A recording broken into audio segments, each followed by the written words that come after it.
Hey everyone, this is a double video. This is everything I got for the months of April and May.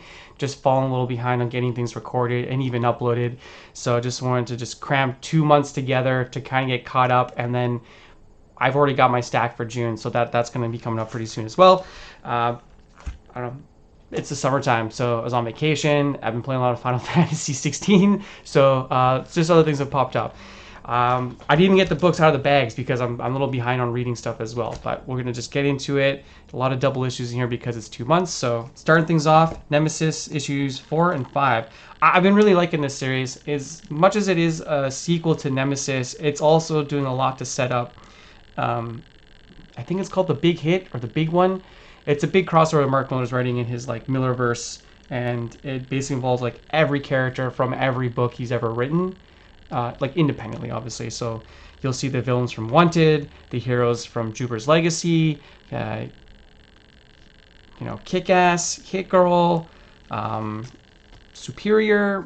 They're all going to be there. I'm definitely missing a lot. So I don't think I'm going to read that crossover. I mostly got this because I just was hoping for over the top sequel to Nemesis, but which it is providing, so it's pretty good. I'm enjoying.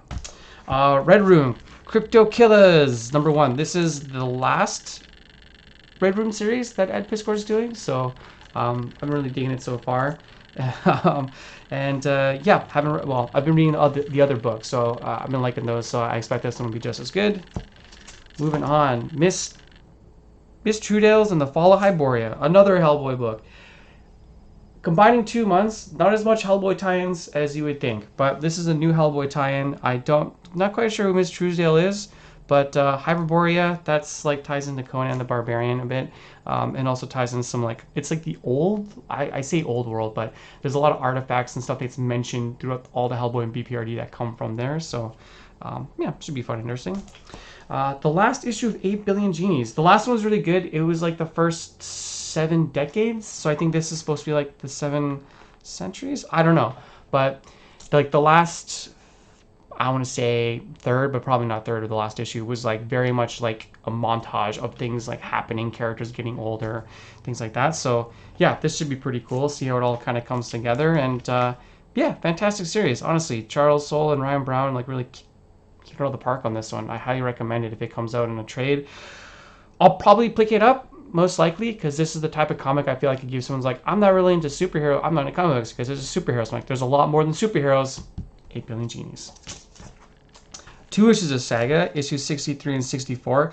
62, 61, and 62 were obviously bangers. Like, this is probably my favorite ongoing series. It's, I think it stops winning all the awards because you can't give it to Saga every year. But yeah, it's really great. All these new characters are coming back. Returning characters are coming back. New characters are interacting. Things are coming to a head.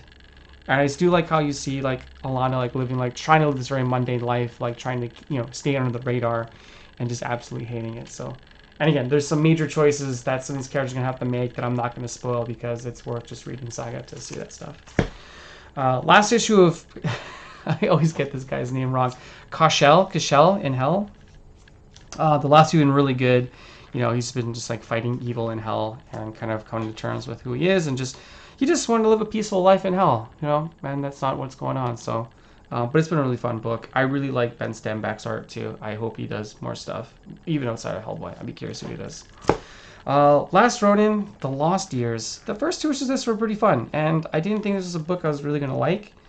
I don't know, kind of a tie into like The Last Ronin's amazing. I think it's easily one of the best minstrel stories we've had in a very long time, outside of the main IDW stuff. But yeah, it's been really good to see. It's been kind of fun to see what the last Ronin Turtle's been up to and leading up to the main book. So, oh yeah, Clobbering Time 1 and 2. This is Steve Skroce, known for like Doc Frankenstein, obviously X-Men in the 90s, On Guard for Thee, a bunch of cool fun series. And he's doing a book of Marvel called Clobbering Time that's all about the Thing, and I love his art. And he's writing and drawing this, so I know it's gonna be a ton of fun. Like, he's teaming up or fighting the Hulk in the first one, teaming up or fighting Wolverine in the next one. Somebody's trying to rip his stones off his skin. That is gruesome. Oh, that's gnarly.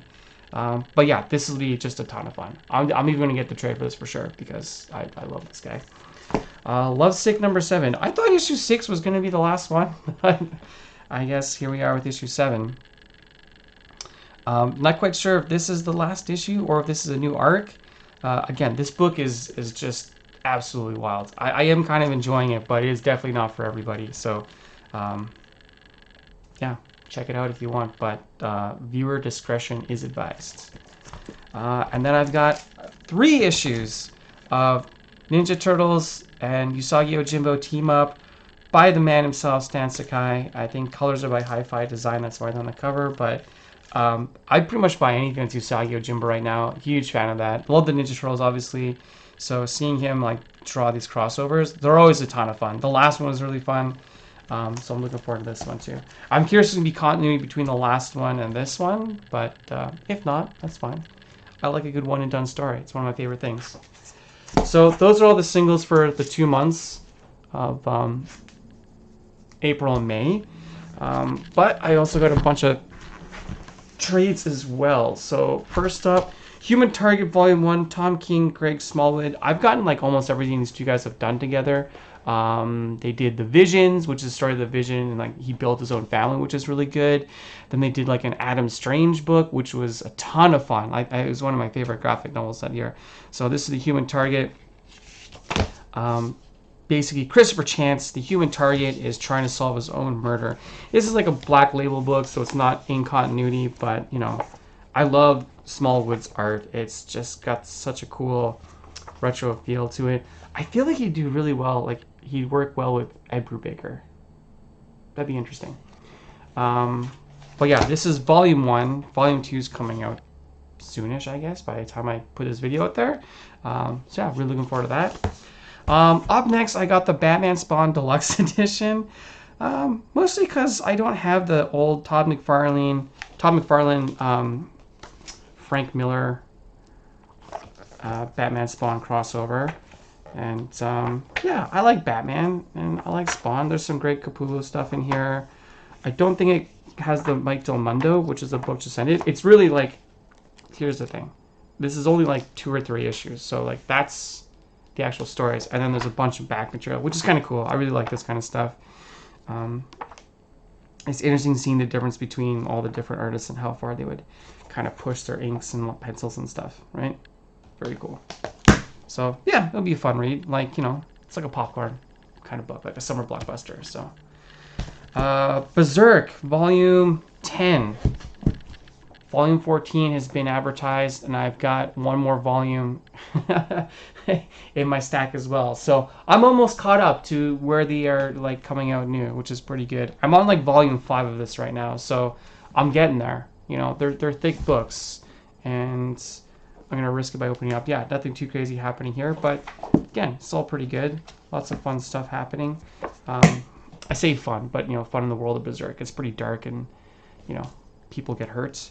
They got Kings of Nowhere Volume 2. I picked up the first volume of this on a whim. I really liked the art preview, and I really enjoyed the first one. It was a lot of fun. It was I was like, oh, I'll get Volume 2, thinking it's going to be like a continuation, but it's not. It's actually this is a bunch of short stories within the same world. So the idea is these, you know, people, usually teenagers, go through like some sort of traumatic event, and they turn into like animal hybrids. There's a term for it. I can't remember what it's called.